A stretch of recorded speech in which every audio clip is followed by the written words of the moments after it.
Good evening once again, and thank you, Raj Mohan sir, for this wonderful opportunity. And it's definitely a proud privilege for me to talk to the MSc students of Tamil Nadu Open University. And I consider it a very big opportunity because I have been a student of Dr. Raj Mohan sir when I was a MSc student. And then I went on to do my MPhil under him, where he was my mentor and guide. And this was way back in 2009. So, a beautiful quote by Bill Parcells says that a good teacher creates an environment which allows the student to succeed. And I guess this is a moment of pride because definitely, when you do something good in the field where you've learned, and you're excelling on it, it gives you a kind of a nice feeling to move forward in life, right? So let's come to today's topic, and today's topic is essential neurotransmitters and their role. And as Sir said, my name is Dr. Vidyahari Iyer. Let's go on to the basics of brain and neuroscience. As I was interacting with Lavanya, I understood that most of you are coming from different streams, and she wanted my lecture to be basic. And she also said that as we move on, it'll, you can take it to a higher levels. And today's lecture is going to be on basics of neurotransmitters and their role, and the different types of neurotransmitters, what is their, action, how they work. And tomorrow we're going to talk a little more about the neurotransmitters, especially when we are talking in terms of medical conditions. And along with that, we're going to also talk about food and nutrition and how neuroscience can really help you there too. Okay. So with those few words, let me go ahead with today's topic, and I'm going to put on a video.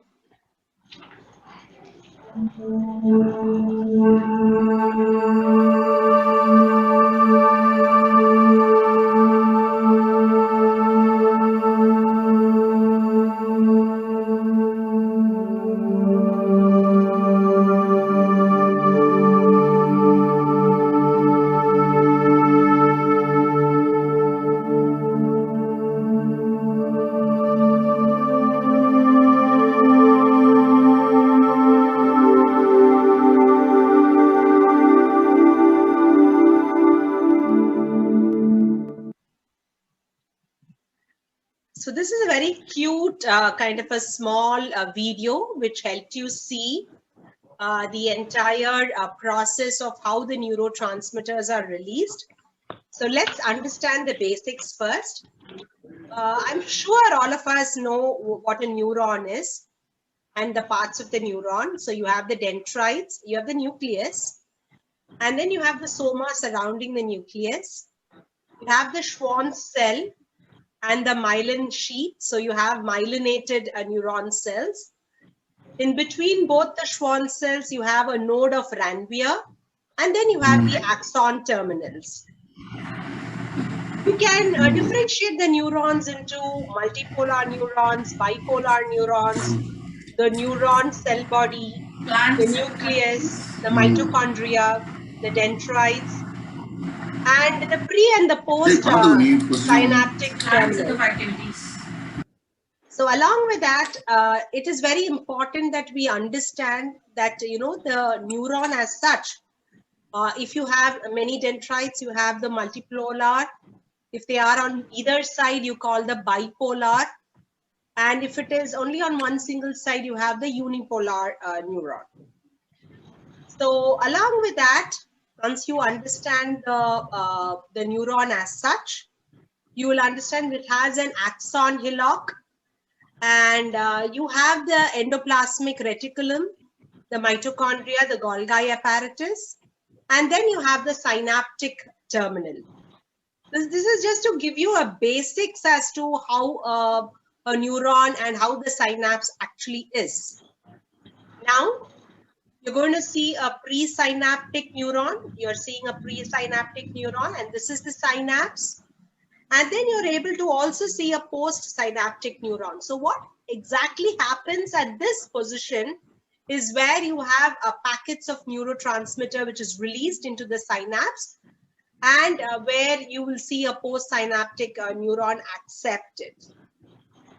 So at this place, let us understand the different types of chemical messengers and how they regulate in our body. So you have the neurotransmitters which is released by the neurons, and the hormones which are released by the endocrine glands. So what are the difference between the two? We have to know, because only then we will understand what a neurotransmitter is. So if I have to differentiate between the hormones and the neurotransmitters, you can see the origin of the hormones is from the glands, whereas the neurotransmitters, it is from the neurons of the nervous system. The transport medium for a hormone is blood, whereas for the neurotransmitters, it is the neurons again. And the target for the hormones is going to be any local or distal organs, whereas for the neurotransmitters, they are the local receptors on the nerve cells. The action of the hormone is slow. It could go up to even for a few days. Whereas for a neurotransmitter, it is very fast. I'm sure most of you are listening to me right now, and you will understand that as I speak and as you hear, you're able to understand what I'm speaking. You're either nodding or you're jotting down points. And this is because your neurotransmitters are working well, right? So it is fast. That's what I wanted to tell you. Then you have the duration of the effect, which is short and long-lived for the hormones. Whereas for the neurotransmitters, it is very short-lived. So when compared to the hormones, you can see the action is very fast. It happens in milliseconds. And the response for the hormones is involuntary, whereas for the neurotransmitters, it is voluntary or involuntary. So to understand neurotransmitters, as I told you, you have a synaptic vesicle, and then you have the pre and the postsynaptic cells, and you have the receptor site, and that is where the neurotransmitters are emitted. Now let's look into the next video to understand next. What are neurotransmitters? Well, neurotransmitters are chemical messengers that transmit signals from a nerve cell. These signals can be passed from one nerve cell to another, from a nerve cell to a muscle cell, or to a glial cell. Neurotransmitters are used by the brain to help regulate breathing, digestion, and even heartbeat. They can also affect other things such as concentration, sleep, and mood. So how do neurotransmitters work? When a nerve cell fires a nerve impulse, neurotransmitters are packaged inside of synaptic vesicles. These synaptic vesicles fuse with the cell membrane and release the neurotransmitters, which cross a fluid-filled gap called a synaptic cleft. These neurotransmitters land on receptor sites of another nerve cell and pass on the nerve impulse. This happens very quickly. More than 100 neurotransmitters have been identified. Some important neurotransmitters include acetylcholine, which is key in activating muscles. Norepinephrine increases heart rate and blood pressure. Dopamine deals with pleasure and rewards. GABA suppresses some types of anxiety. And serotonin, which promotes the sense of well-being and happiness. And that be the basics on neurotransmitters.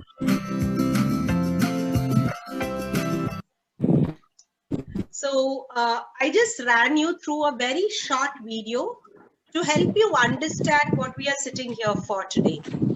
So neurotransmitters are chemical messengers that transmit a signal from a neuron across a synapse to the target cell.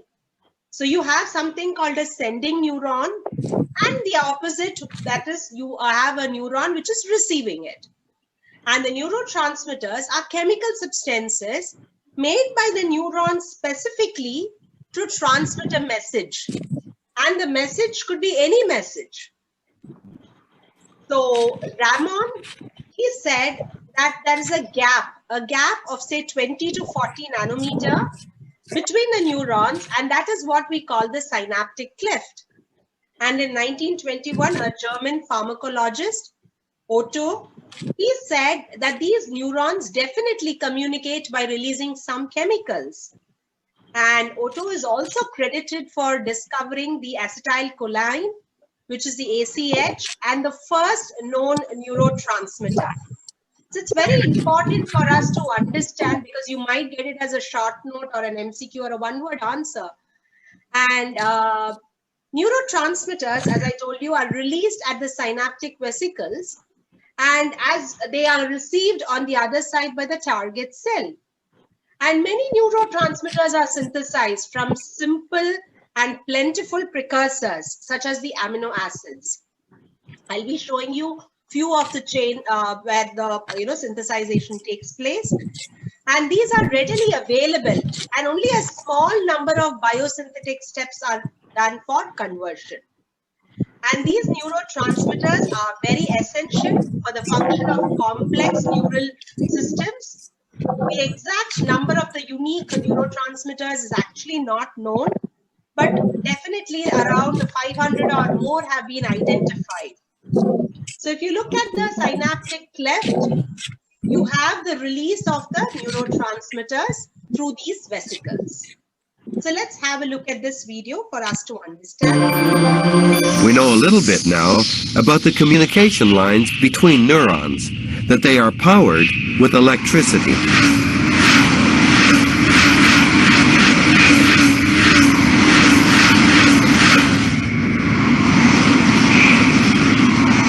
We also know that the messages neurons exchange are chemical molecules trapped inside these holding tanks until an electrical signal frees them.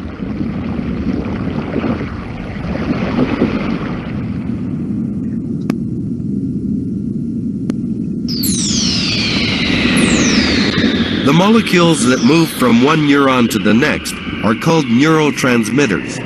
In the last decade, we detected transmitters that carry messages about pain and pleasure, about sadness and joy, about stress and relaxation. No one knows how many of these molecules of mood reside in the brain. There could be hundreds. So far, fewer than 50 have been identified.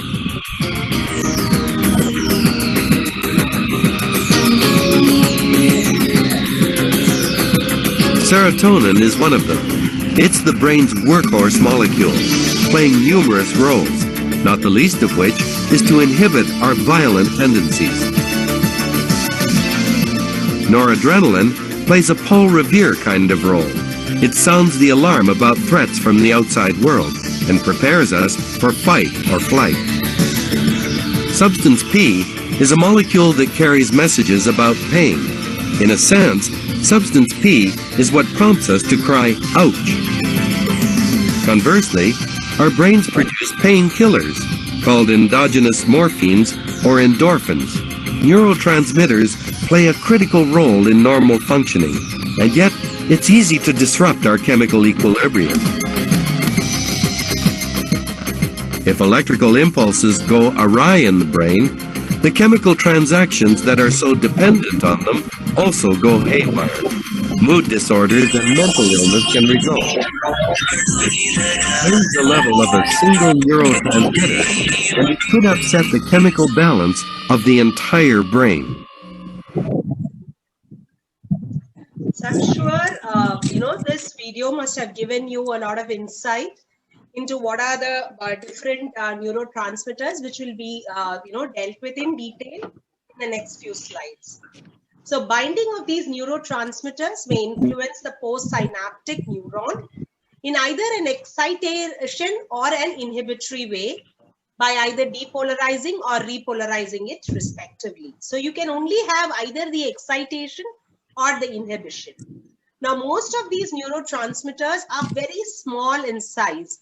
However, few of them could be larger than the proteins or the peptides. And when you have a released neurotransmitter at the synaptic cleft, and as I told you earlier itself, it is only available for a very, very, very short time. Now, at this short time, once it has done its job, sometimes they are pulled back by the same presynaptic neuron, and this is called reuptake.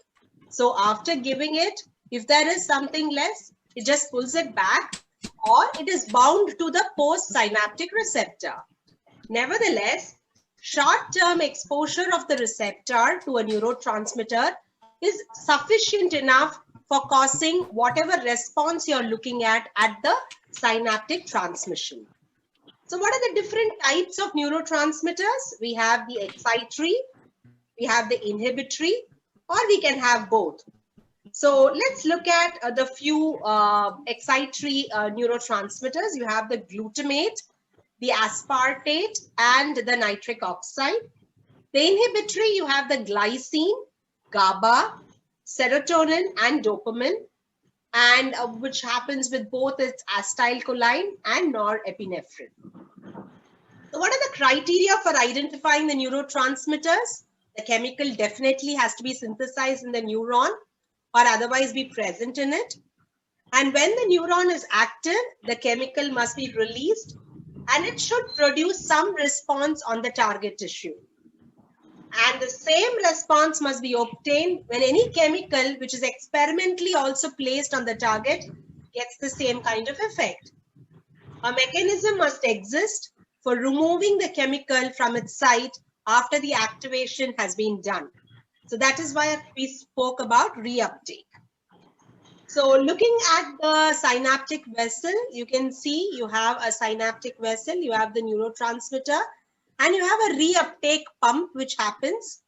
And this happens at the axon terminal, whereas on the postsynaptic terminal, you will see you have the synaptic cleft between the two and the dendritic spine. So we will go a little more into this for you to understand it better.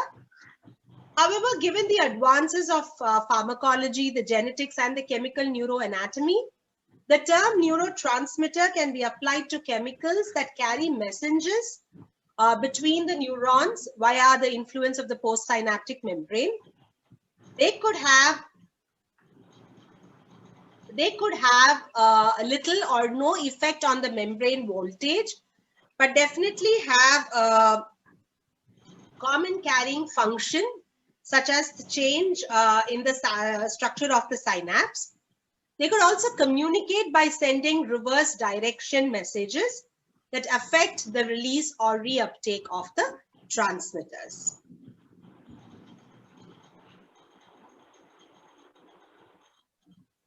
The anatomical location of these neurotransmitters is typically determined using the immunocytochemical techniques, which identify the location of either the transmitter substances themselves or by their enzymes that they are involved in their synthesis. And these chemical techniques, which also are released, they reveal that there are many transmitters, particularly the neuropeptides, which are co-localized, and that is the neuron may release one or more transmitter from its synaptic terminal.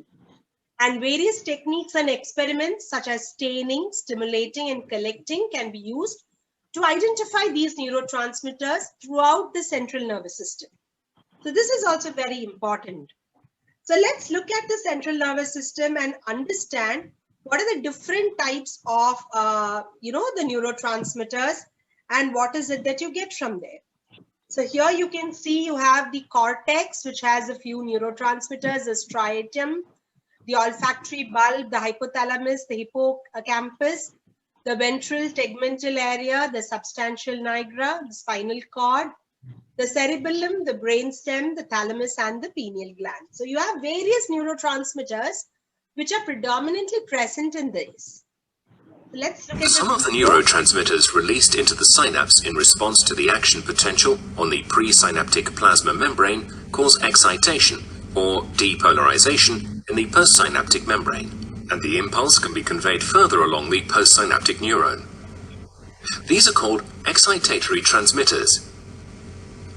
Acetylcholine and noradrenaline act in this way, driving the response of muscles or glands. Conversely, other neurotransmitters, such as glycine and gamma-aminobutyric acid, GABA, hyperpolarize the postsynaptic plasma membrane. This in turn reduces the transmission of impulses and the activity of the postsynaptic neurons. These are called inhibitory transmitters. For example, the binding of GABA to its receptors opens up the chloride ion channels. This results in an inflow of chloride ions and hyperpolarization of the postsynaptic neurons. So I'm sure you all must be amazed at what happens at just one neuron, right? And like this, imagine multiple times it's happening in your body, even as you're sitting and listening to this lecture. And that's the beauty of the neurotransmitter. So there are many different ways to classify the neurotransmitters. Usually it's done by the amino acids, the peptides, and the monoamines. So here, like you saw in the video, you have the neurotransmitter, you have the open channel. You have from the presynaptic vessel, you have the synaptic vesicles which are opening out and giving out the neurotransmitters. And this is being accepted by the receptors at the postsynaptic level. And you can see some of them are charged particle. You have the target cell. And then you have the second impulse, which means the transmission has to go from one to the other. So immediately that neuron becomes a presynaptic neuron, and then the chain continues. Okay. So let's look at the different types of neurotransmitters. You have the amino acids, and you have the glutamate, the aspartate, the GABA, the glycine, the D-serine, all of them coming into the amino acids here. The gasotransmitters, you have the gas-based neurotransmitters. So you can remember them very easily. You have the nitric oxide, the carbon monoxide, the hydrogen sulfide. Just give me a second. Let me mute, I guess.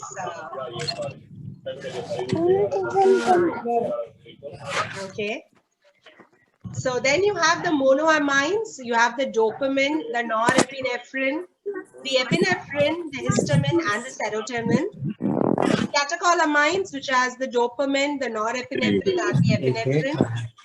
The trace amines, which is the phenylamine, the N-methyl. Excuse me, ma'am. Sorry to stop you. Could you please mute all, ma'am?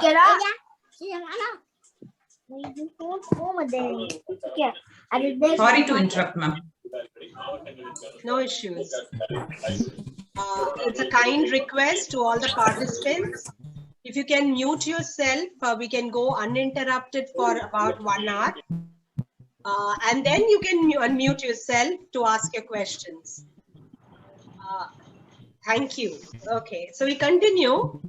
We have the trace amines, and then we have the peptides. We have the oxytocin, the somatostatin, the substance P, which you saw, the pain substance, the cocaine, the amphetamine, the purines, which is the adenosine triphosphate or the ATP, which you realize it in terms of the mitochondria, and others wherein you have the acetylcholine, ACH. Now, a peptide is a primary transmitter at the synapse. You have example is the beta endorphin, which is a peptide, which engages in the highly specific interactions with opioid receptors in the central nervous system. Zinc is another one. It is a single ion. Today, I guess zinc is a lot spoken about, especially because of immunity. You have the gaseous ones, the nitric oxide, the carbon monoxide, and the hydrogen sulfide. And these gases, it is so immediately diffused through the cell membrane into the extracellular fluid that the nearby cells start getting stimulated immediately within a few seconds. And the soluble gas neurotransmitters are very difficult to study because they really act very rapidly and are immediately broken down. And they are only there for very few seconds, as I told you. The most prevalent transmitter is glutamate, which is excitatory. And as over 90% of the synapses in the human brain are working with the glutamate. The next most prevalent is the GABA, which is the inhibitory. And it is present more than 90% of the synapses that do not use the glutamate. And you have the addictive drugs, which is the cocaine and the amphetamines, which exert their effects primarily on the dopamine system. And these additive opiate drugs exert their effects primarily as a functional analog of the opioids, especially in turn to regulate the dopamine levels. So what is the mechanism of action? Definitely, as I told you in the beginning, and as you saw in the number of videos, it is an elaborate network. So the entire CNS system, it's an elaborate network. It's like having an electrical circuit inside your body. And impulses are being sent, received, and multiple times throughout the day. And each neuron has as many as, say, 15,000 connections with the neighboring neurons. Now, this is very important because not all neurons are in touch with each other. So you have the synapses, and they are very close to each other, and a junction between the two nerves. That's what it is. So it's a very small gap where these impulses are carried out by the neurotransmitter. And the neuron transports its information by way of a nerve impulse called an action potential. So when an action potential happens, that means when an information from one neuron to another neuron is passed, you have the presynaptic terminal button, and then it might release the neurotransmitter. And these neurotransmitter, once released into the synaptic cleft, as I told you, bind to the receptors of the postsynaptic membrane, and they influence another cell, which can be either inhibitory or excitatory. The next neuron may be again connected to many, many more neurons. As you heard, it is around 15,000 connections. And totally, if you have a lot of excitatory and a little of inhibitory, then the plus and minus works, and that is also called the fire. And this is to say that this will create a new action potential at the axon hillock. I hope you remember I pointed out the axon hillock in the beginning pictures to help you understand. And this releasing the neurotransmitters and passing the information to another neighboring neuron. So this is how you have the transmitter which binds, and then you have the effector protein, you have the intercellular messengers which is going on, and you have the G protein which works on it and the subunits of the intracellular messages. And you can see this ion flow happening across the membrane, and that is the ion channel which opens and receives the receptors and conveys the message. So since we said there is excitatory and inhibitory, let's understand that a little more. So a neurotransmitter, as I told you, it has a remarkable influence on the function, and you can have its direct action on the neuron's electrical excitation.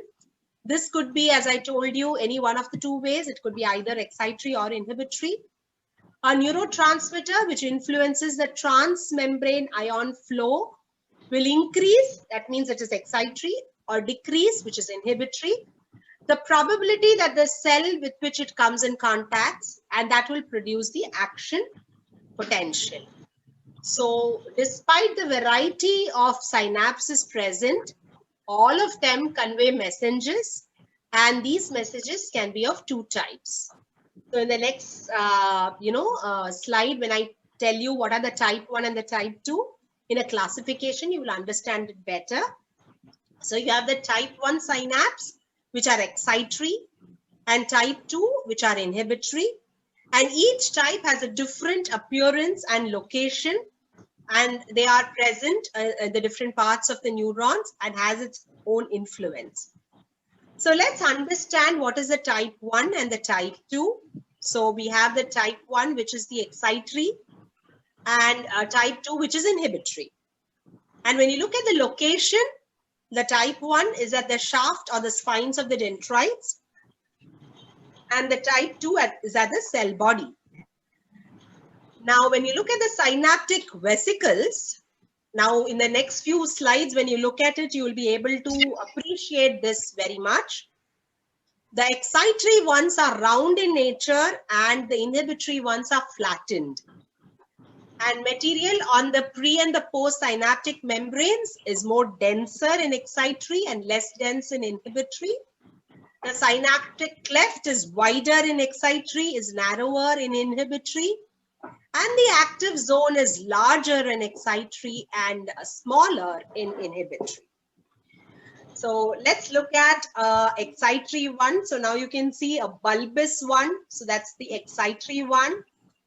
And now if I show you a flattened one, you will see that's the inhibitory one. So it's very clearly seen in the pictures also that what is a type 1 and what is a type 2 synaptic cleft. So these different locations of type 1 and type 2 synapses divide a neuron into two zones, an excitatory dendritic tree and an inhibitory cell body. So from an inhibitory perspective, an excitation comes in over the dendrites, spreads to the axon hillock, and it triggers an action potential.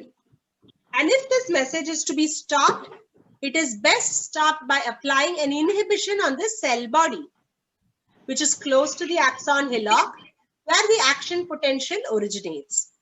And another way to conceptualize this excitatory and inhibitory interaction is to picture an excitation overcoming inhibition. So if the cell body is normally in an inhibitory state, the only way to generate an action potential at the axon hillock is to reduce the body's inhibition. And this can be done when you open the gate strategy. The excitatory message is like a racehorse ready to just run down the track. But first, the inhibitory gate, starting gate must be removed. So let's understand some more about the examples of the important neurotransmitters. I know we had a conversation as to can we have this lecture as a one-day lecture or a two-day lecture. And I felt, I could not choose which neurotransmitter I need to tell you, because an option was given that I only deal with two of the neurotransmitters. And I found it very difficult because each of them is important. How can I say you'll only get two kinds of breakfast in the entire life of yours, right? Very difficult, because we like to have some different types of taste and we like variety. So I'm sure all of you would want to know what all the neurotransmitters are. The only direct action of this neurotransmitter is to activate a receptor. And the effects of the neurotransmitter system would depend on the connections of the neurons that uses the neurotransmitter and the chemical properties of the receptors that it binds to. So this is the structure of the neurotransmitter. I've just taken 8 of them. You have adrenaline, the noradrenaline, the dopamine, the serotonin, GABA, acetylcholine, glutamate, and endorphin. So in the adrenaline, you see it is a fight or a flight neurotransmitter. So it is produced in very stressful conditions. Noradrenaline is for a concentration. So if you're really wanting to concentrate right now, that is a neurotransmitter which has to be released. And this affects the attention and the responding actions of the brain. Dopamine is a more of a pleasure neurotransmitter. It's a feeling of happiness, an addiction, a motivation, all that comes from dopamine. Serotonin is a hormone which, it's a mood elevator. So if you want to have a feeling of well-being, happiness, good sleep cycle, good digestive system, then you can have serotonin. And the best way to get more serotonin is by exercise and light exposure. That is vitamin D. That is why we say the vitamin D is a sunshine vitamin, right? GABA is for calming neurotransmitter. So when you're a little upset or nervous or whatever, you can calm it by using a GABA. And this GABA, basically, it helps you improve focus and also lowers the anxiety. And I think this is something which all of us need right now, right? Acetylcholine, as we understood, is the first neurotransmitter, and it's a learning neurotransmitter. So it involves in thoughts, in learning, in memory, and it activates the muscle action of your body. The glutamate is for, again, memory. And this is the most common brain transmitter. We already understood that in a few slides earlier. And it is involved in learning and memory, regulates the development and the creation of the nerve contacts. Then we have the endorphins. I told you it is like a euphoric kind of a neurotransmitter. And this is released during exercise, during excitement, during sex, producing well-being or euphoria, reducing the pain. And it's a biologically very active kind of a neurotransmitter. So These are the 8 very valid neurotransmitters, which I think all of us have to concentrate, especially with your exams coming up the next week, right? So let's look into this video. Following the action potential, neurotransmitters are released into the synapse. The transmitter molecules bind with specialized structures called receptors on the postsynaptic or receiving neurons membrane. There are 2 different types of receptors on a postsynaptic membrane: ionotropic, or ion channel receptors, and metabotropic, or G-protein coupled receptors. When a neurotransmitter binds to an ionotropic receptor, the transmitter-receptor complex generates rapid and brief changes in postsynaptic neuronal excitability. In other words, the binding of a neurotransmitter to an ionotropic receptor results in the opening of ion channels across the postsynaptic cell membrane. Depending on the type of ion channels that are opened, sodium, potassium, calcium, or chloride, for example, will begin to flow into or out of the cell, inducing either EPSPs or IPSPs in the postsynaptic neuron. The binding of transmitters to receptors, which opens membrane ion channels, is the mechanism by which the chemical message between neurons is converted to the electrical message within neurons. Metabotropic, or G-protein coupled receptors, work indirectly to change the excitability of postsynaptic neurons, either by changing calcium ion levels inside the neuron or by activating second messengers. The activation of metabotropic receptors result in slower, longer-lasting, and more complicated postsynaptic changes. These postsynaptic changes range from the opening of ion channels to changes in internal calcium ion levels to changes in gene expression. Once the neurotransmitter activates the receiving neuron's receptors, the message has been sent, and the transmitter is no longer needed in the synapse. In fact, if the transmitter remained in the synapse, it would repeatedly bind to the postsynaptic receptors, activate them, and keep inducing EPSPs or IPSPs. The postsynaptic potential effect, or release of neurotransmitters, is terminated in one of 2 ways. The first is known as a process called reuptake, where the neurotransmitter is taken back up into the sending neuron and recycled for release following another action potential. The other, called enzymatic deactivation, involves enzymes breaking down the neurotransmitter into inactive components. The components are then taken back up and recycled. The nervous system is very conservation-minded. It recycles and reuses neurotransmitters. Receptors for neurotransmitters are usually located on postsynaptic neurons, or the neurons receiving the messages. However, special kinds of receptors known as autoreceptors are located on the presynaptic or sending neuron.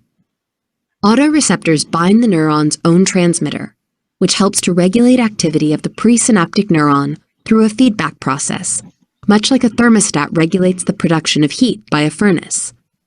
If the autoreceptor is bound by neurotransmitter, then the presynaptic neuron receives feedback that a sufficient amount of transmitter has been released into the synapse. So I hope this gave you a kind of understanding and a summarization what we have spoken so far. So now we know that a neurotransmitter is a chemical compound and it transmits the impulse from the nerve cell to a target cell, which could be anything. It could be a nerve, a muscle, or a gland. And we have various categories of the neurotransmitters, and we went through them too. And we understood that there are receptor sites, and that is also very important as we understand each of the neurotransmitters have to be passed on.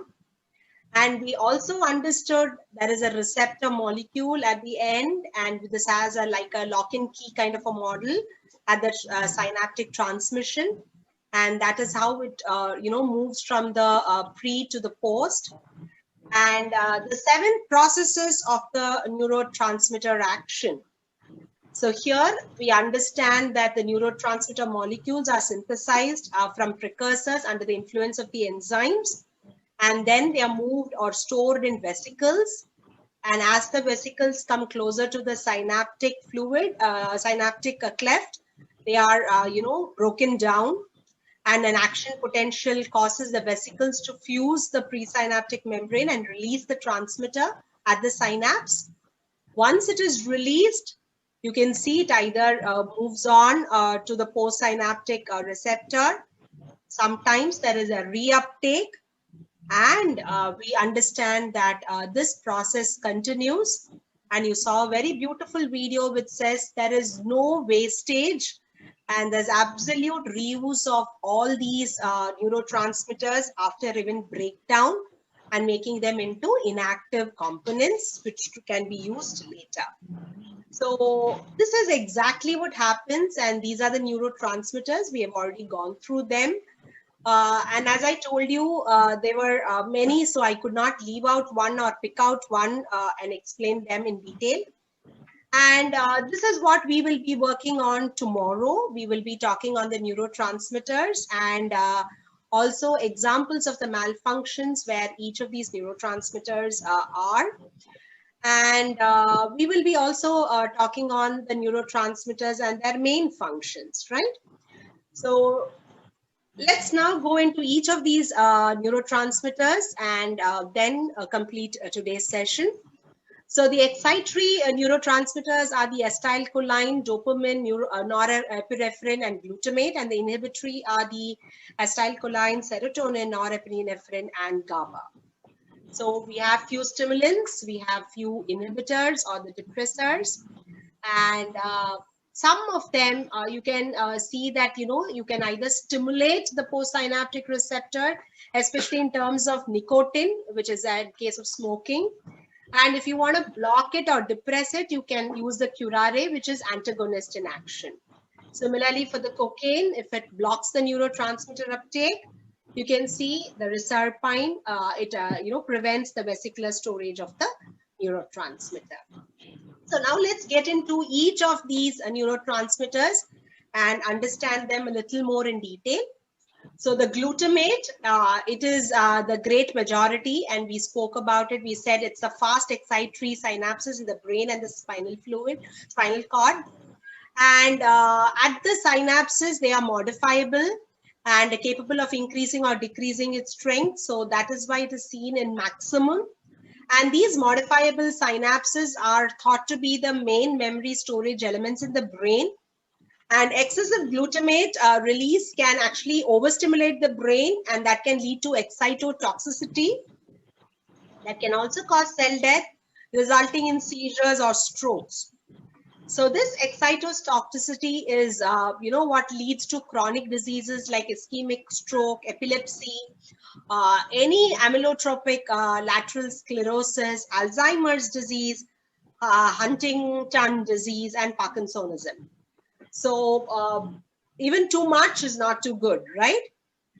So that is the glutamate. You can see it in inotropic and metabotropic. You just saw the video related to that.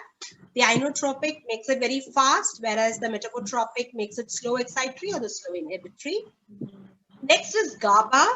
GABA is a very important neurotransmitter, which is used again as a great majority for fast inhibitory synapses.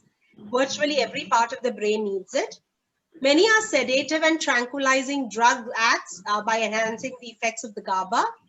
And glycine is another inhibitory transmitter in the spinal cord. GABA calms the nerves, improves the mood, reduces the anxiety, reduces PMS and any kind of pain or cramping, especially in women. It also boosts the growth hormone and what is necessary in athletes.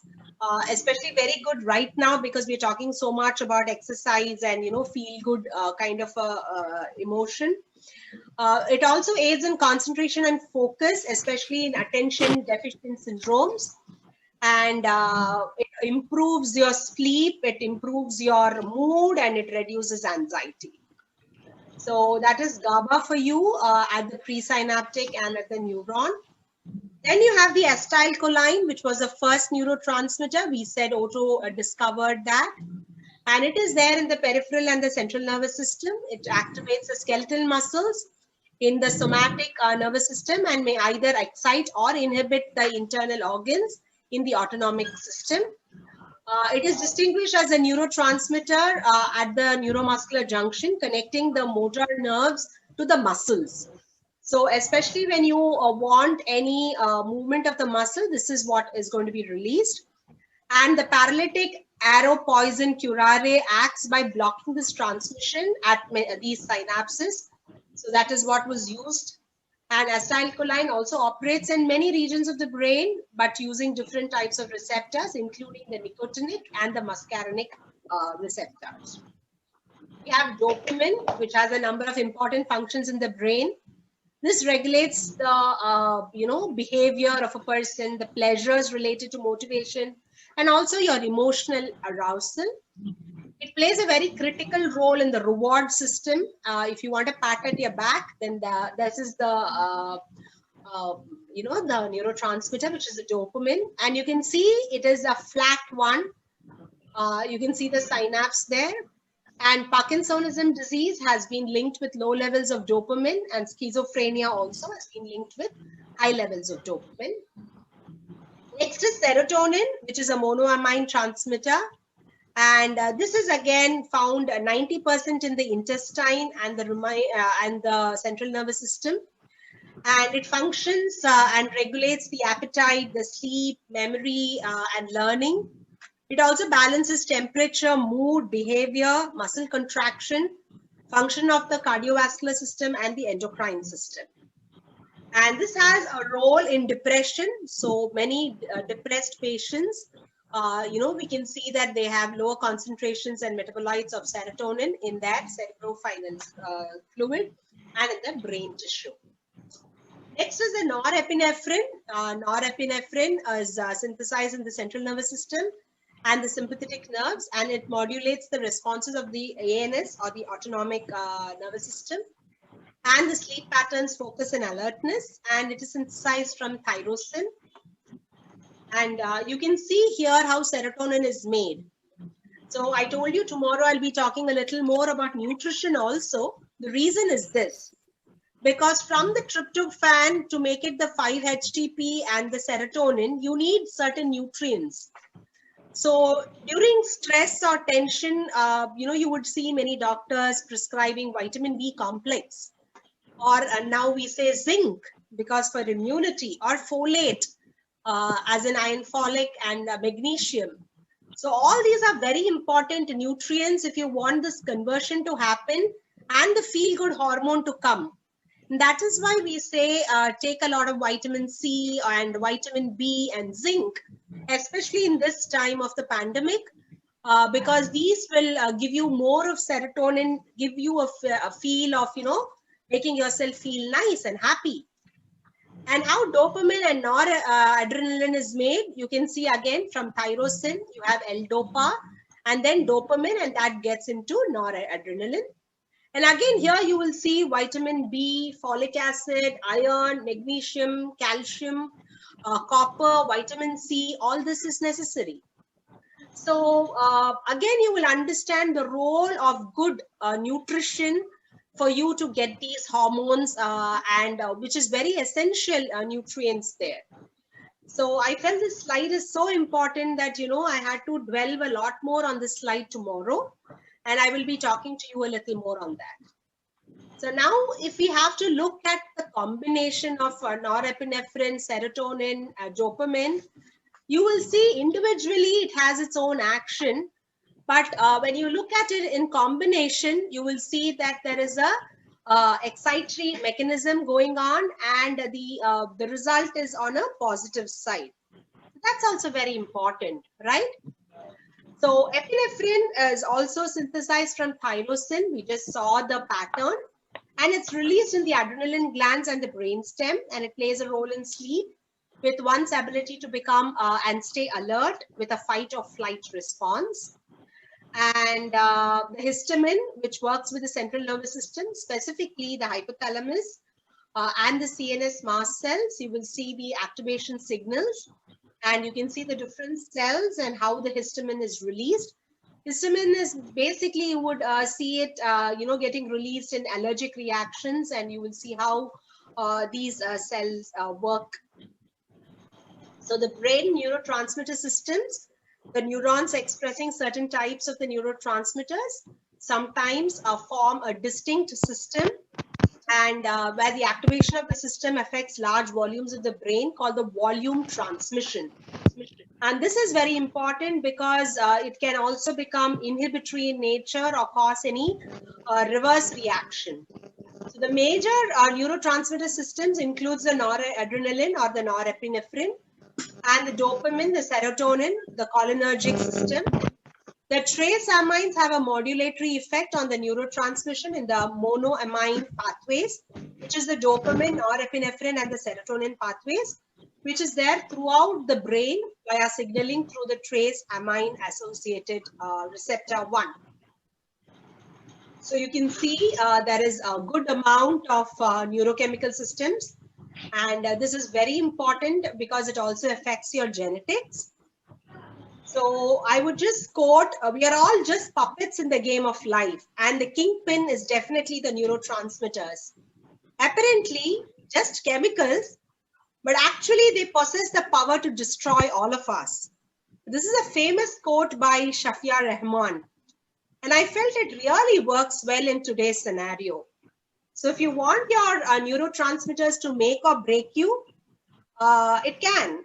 And I'm so glad that I had written a post few days back. I had said, have you got your dose today?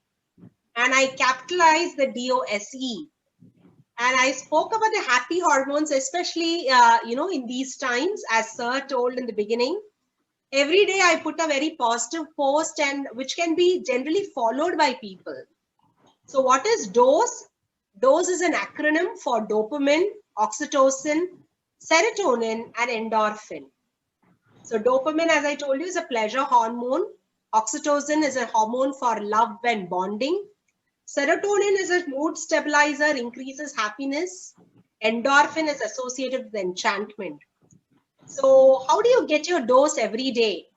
Have a protein-rich diet, engage in regular exercise, avoid sugar or refined carbohydrates, follow stress neutralization meditation, consume nuts or healthy fats, eat mindfully, consume green tea.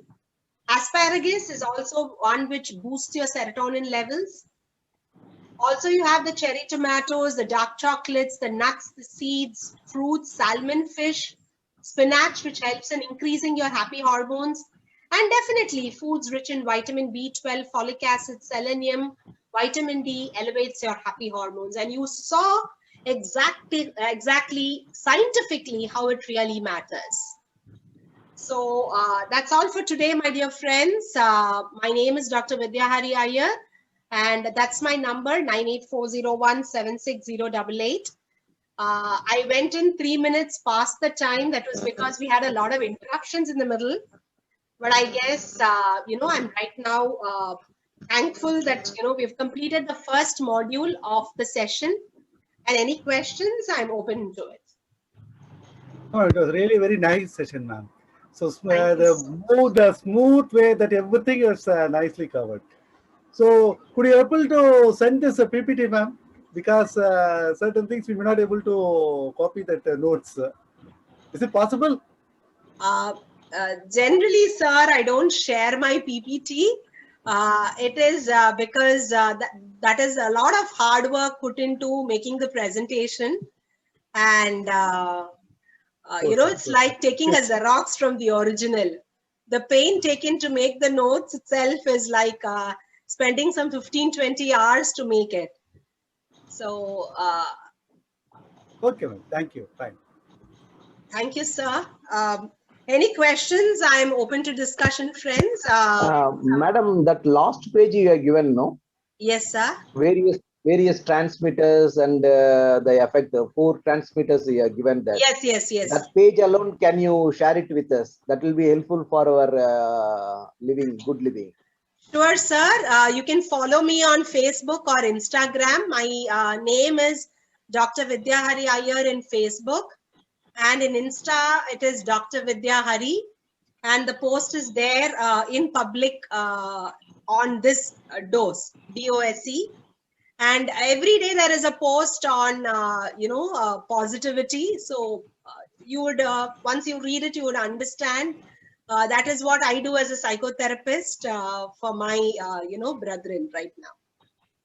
Okay, madam. Thank you, ma'am. Thank you very much. Thank you very much. Thank you very much. Thank you so much Thank you, for ma'am. this opportunity, sir. I mean, this is something which is, I cannot express in words. It is a lot of gratitude which I have to show to Dr. Raj Mohan sir. And being a student and today to present in front of him has been a great challenge, but I think I pulled it off. So any questions and any suggestions for tomorrow? Ma'am, I have a question. Yes, sir. So you mentioned glutamate is the fastest neurotransmitter. So Yes, sir. when a transmission happens from one nerve cell to another one, so what is the speed? It's in microseconds or nanoseconds. It's in, it is sometimes even in picoseconds to the power of -15. It is so fast. Otherwise, see, I'm talking, you're listening, you're understanding, you're comprehending, and you're asking me a question too. Imagine the speed at which your neurotransmitters in your body is working. So Yeah, true. I feel, neurotransmitter is such a very important topic. It is only that it is a little dry, and I try to make it as what shall I say, interesting by putting in a lot of pictures and animation and videos, so that even though it's a very small concept, the effect or the impact of the neurotransmitter is really loud. And I didn't want to take out that effect of the neurotransmitters. It is more than the speed of light, right? It should be. Yes, yes, yes. Okay, but do we have exact numbers of these different neurotransmitter speed? I'll look into that and get back to you tomorrow, doctor. Thank you, ma'am. Welcome. Madam, Yes. there are on two major diseases, Alzheimer's and schizophrenia. Can you little bit elaborate, madam, on that? Maybe repeat it again, whatever you are told. Sure. We are going to deal it in detail tomorrow. Today was just the basic, and I just wanted to introduce you to the neurotransmitters. So today it was neurotransmitters and its role. Tomorrow I will be talking in terms of all the medical conditions and what is the role of the neurotransmitter there. And I will also talk about nutrition along with neurotransmitters, because I'm also a nutrition and wellness advisor. So I will be talking to you a little bit of nutrition also.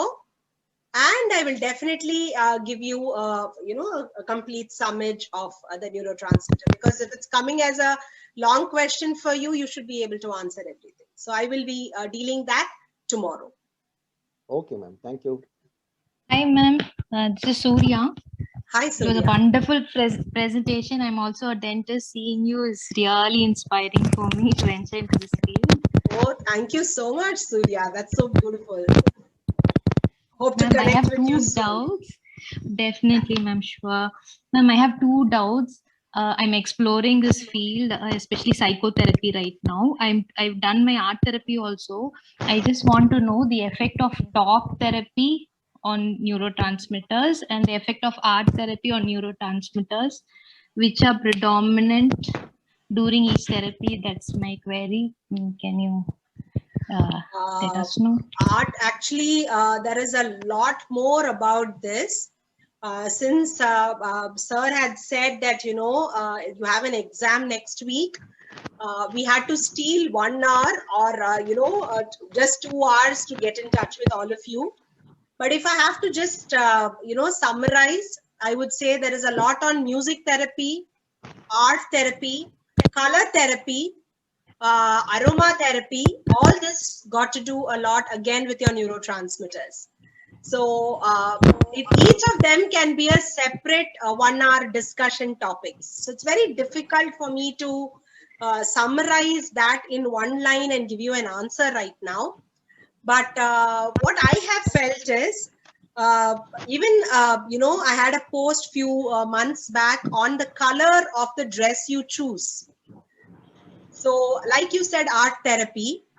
So it is about colors. So when an artist is actually choosing colors for his creativity, if he is in a very joyous mood, he will have vibrance of colors there.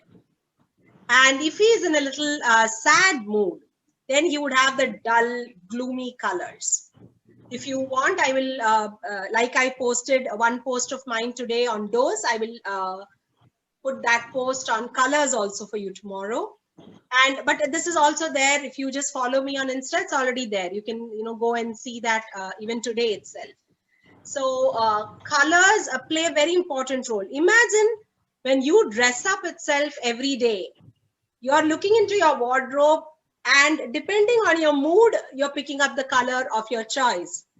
Now, it's not like if you have 10 clothes, you're taking the first cloth on one day and then the second cloth on the second day. It's not like that, right? So every day to elevate your mood, it happens. That's why they say the red carpet welcome. Red is a color of success. Red is associated with success. So you would see many people wearing red lipstick and they look gorgeous then. So color plays a very important role, and in art, definitely that way.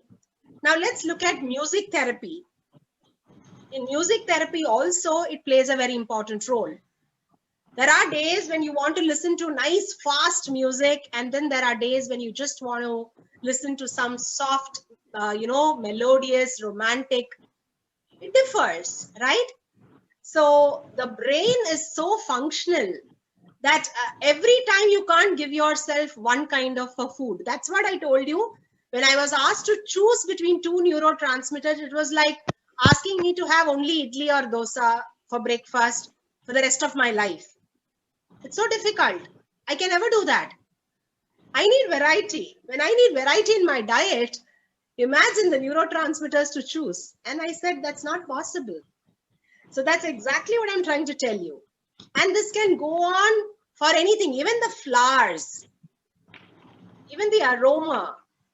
So these are all, what should I say, subsets or sub-chapters. And I could go on and on these because this is a favorite topic of mine. Yeah. And serotonin, no, ma'am. It increases serotonin basically.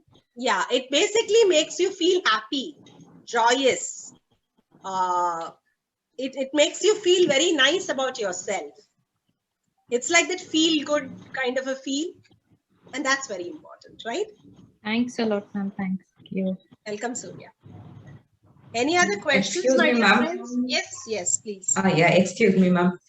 First, I would like to compliment you are the director of Smiles Clinic. According to that, you always carry a smile. That's really wonderful to look at. It radiates a lot of happiness. Thank you for that. And the question I have is these neurotransmitters we were talking about how it affects mood and all. So does it have a say in the total personality of a person? So you were talking about colors, right? As a person, if you ask me, I always like to go for bright colors. Anything like ash, I don't prefer at any point of time in my life. Even if I'm in the most melancholic mood, I don't want to go for that color. So do these neurotransmitters have a say in the total personality of a person? Absolutely, because it is you and me who decides how we want to, choose our day. And I don't get your name because it's written Vital Skill Square. So I don't know. Oh, sorry. This is Malay Magal. This is Malay Magal. Okay. Sorry, I have logged in from my company account. That's okay. That's okay. Hi, Malay Magal. It's Hi. wonderful getting to know you. Let me say I am like you or you are like me. I don't know who is elder, but I just want to tell you very in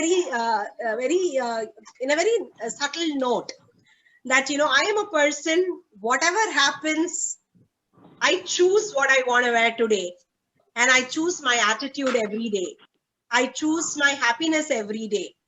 Because there are many times when, life can pull you down totally. can, you know, make you just get down to the level of dusting yourself to the ground.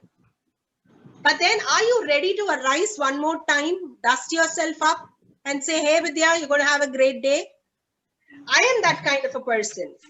And I was always that kind of a person. It is not because I learned psychotherapy and I became like that. Probably if you want, I will post a video from one of my students. I have been in the teaching industry for 26 years now. So I will post a video just on request of a student who sent me, you know, a 2 or 3 minute video on how I was with him 25, 26 years back. So now he is a professor himself, right? But then he said, ma'am, you were always like this. This is how you taught us. This is how you were. So it makes you feel very nice. It's just that, you know, this is your personality. And that's what I want to tell you. If you are choosing happiness every day, if you are choosing a great attitude every day, if you are choosing to smile every day, and it's not a fake smile. See, there's also a proverb which says, fake it till you make it. Keep smiling and faking it. It becomes a habit. It becomes a habit. And that, they say, is a journey of a 21 day. It's it, bit, a bit, and habit. That's how it moves from 7 days, 14 days to 21 days. That's how it becomes a habit. Days. So all of us absolutely are, what do you say, a summation of what we want our life to be. You can either say, oh, a mosquito came and picked me or bit me, and you can keep crying over it, saying it is painful, exaggerating the mood towards it, make it more melodramatic, or you can just hit it and say, nothing happened. And you will see people like this all around you every day. So it is what you are choosing. And that's the beauty. So if you are choosing bright colors every time, I am that kind of a person. I don't like a gloomy thing. I like to be bright, happy, you know, joyous. So as Sir told, you know, I won the Miss Beautiful Smile.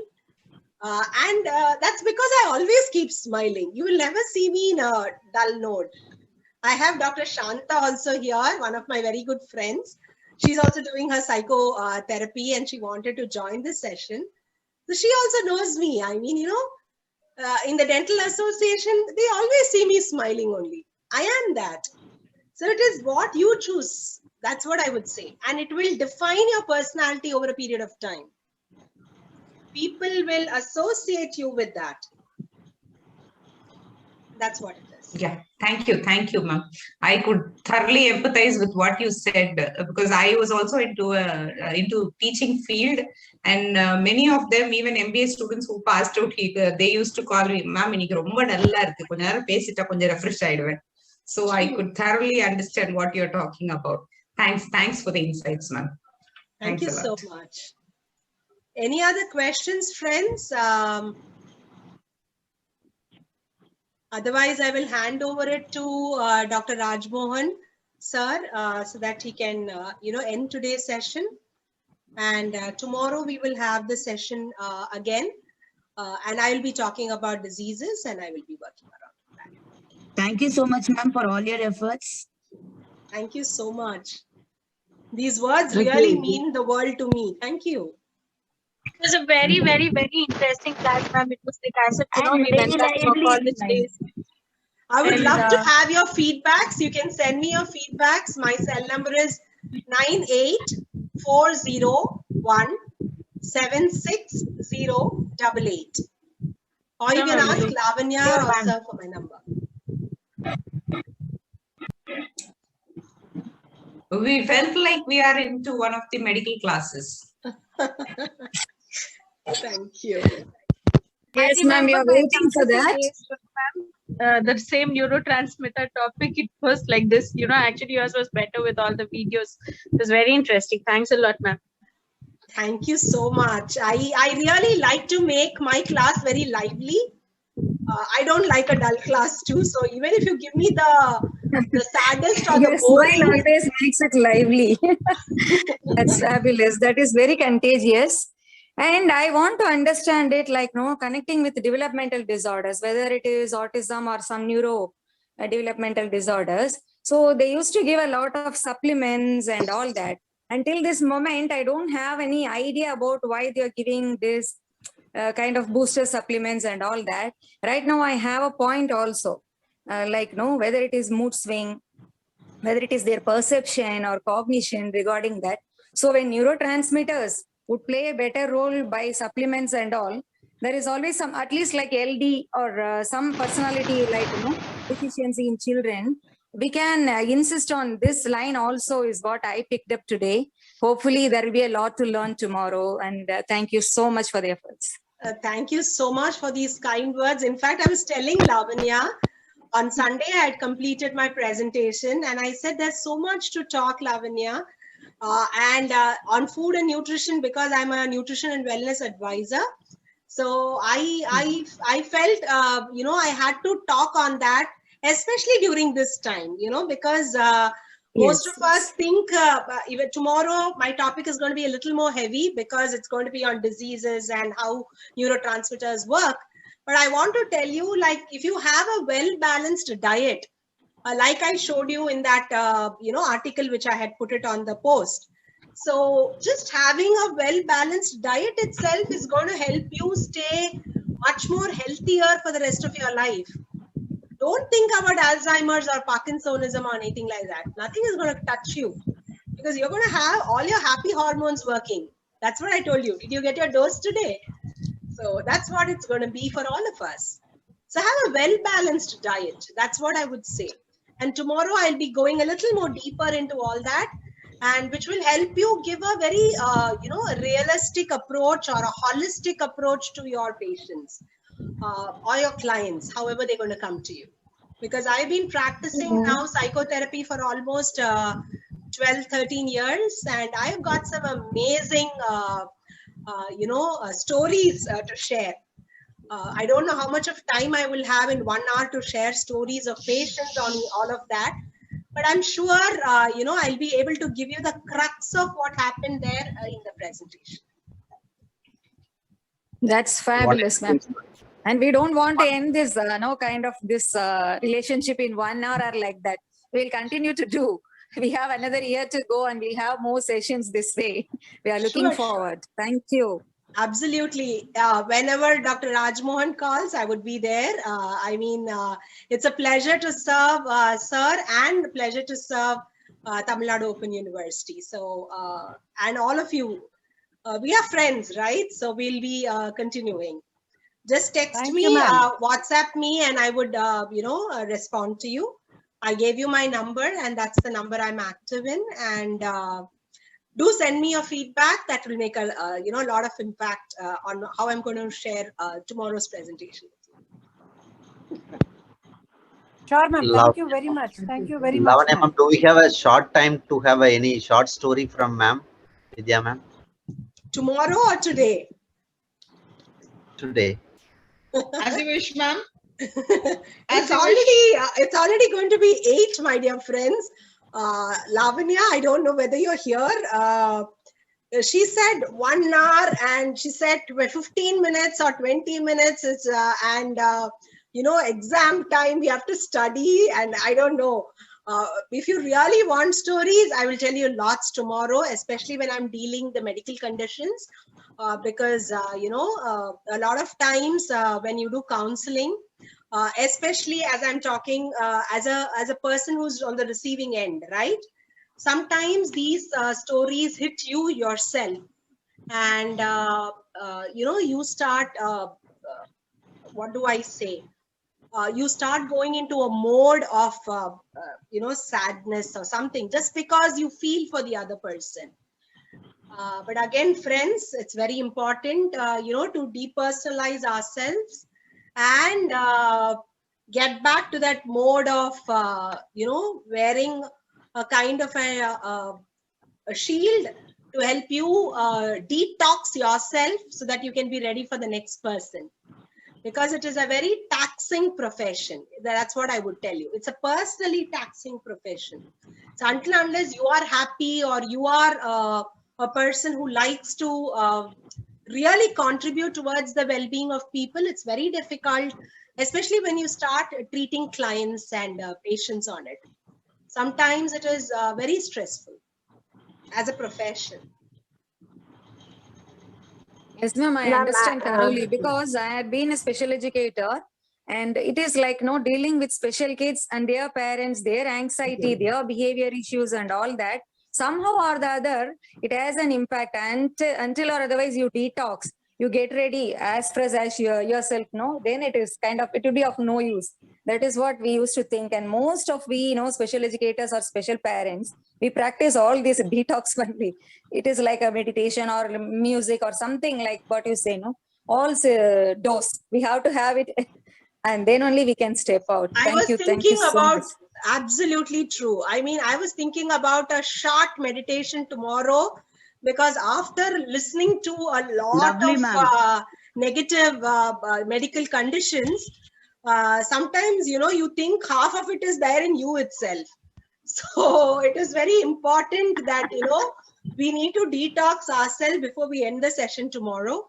So probably I'll have a short 2 or 3 minutes detox session before we end the session tomorrow, so that, it becomes easy for all of you to go back in a happy mode, so that you can study or, take up the next day's work. Lovely, ma'am. Lovely. It's so kind of you to think like this. Thank you very much. Thank you so much, ma'am. Nice. So nice of you, doctor. Thank you so much, ma'am. Thank you. We carry forward Thank you so much. We feel like a friend, not like a ma'am now. Thank you, ma'am. I am a friend. Actually speaking, you triggered our neurons. You triggered our neurons to release so much of neurotransmitters. We are eagerly waiting for your lecture through your lecturer. Actually Absolutely. Speaking. I mean, that's a pleasure. Vidya ma'am, serotonin boost. Yeah. Thank you so much. Love you, ma'am.